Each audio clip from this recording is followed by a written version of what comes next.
Hey guys, Ericsson here. After the recent hype around CSGO weapon cases, especially the weapon case 1, a lot of people are wondering which discontinued case could be the next following the hype and actually be a reliable investment. And today I'm going to answer exactly that question with some really interesting data. The data shown in this video comes from a guy named Crozer, who created a really cool website.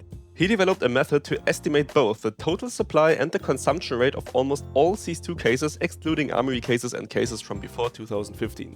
So how does this method actually work? The most important data sources were the historical player counts from Steam charts and an estimate of the monthly active users. On top of that, he created an event timeline that tracks when cases were added to the active prime drop pool, moved into the rare drop pool, or discontinued. By using case drop chances, he then simulated the expected number of cases generated over time. He also accounted for the June 2023 drop system change, and this is extremely important. After this update, players suddenly received almost 4 times fewer cases per player than before because drops became tied to leveling up on official servers. This change, combined with the hype around the release of CS2, likely explains why case prices have increased so massively since then. To track unboxing data, information from CSGO Case Tracker was used. This website estimates case unboxing rates by tracking supply changes of skins from specific case collections.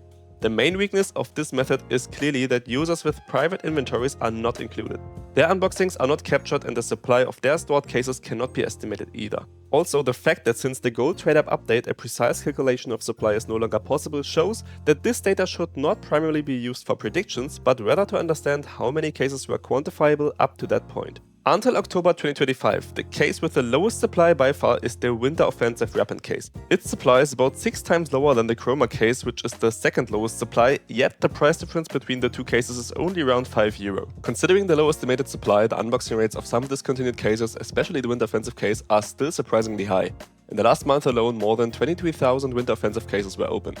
Looking at these unboxing rates, you might think that some discontinued cases are simply undervalued because they are opened so frequently but have a quite cheap price. But be careful, high unboxing rates are not a sign that the case is undervalued. It usually means that the prices of the skins inside make opening the case less unprofitable, keyword ROI rate.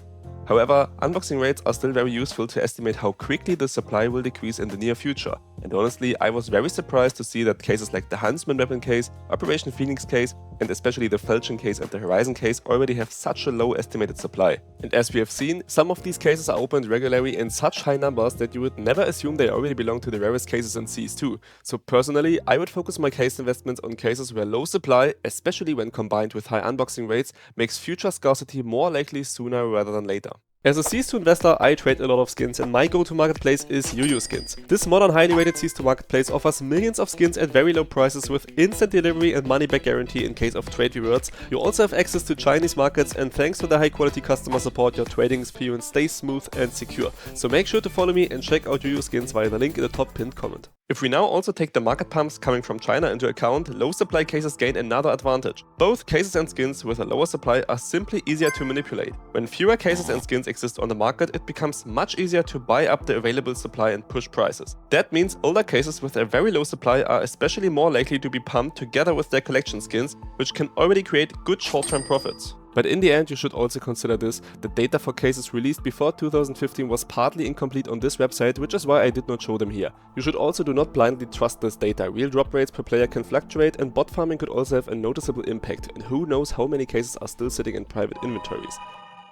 It remains unclear how much the recent lawsuit filed by New York against Valve will affect case investments. Lawsuits like this usually take several years to resolve. However, it reinforces the assumption of many that Valve may move away from traditional loot boxes in the future.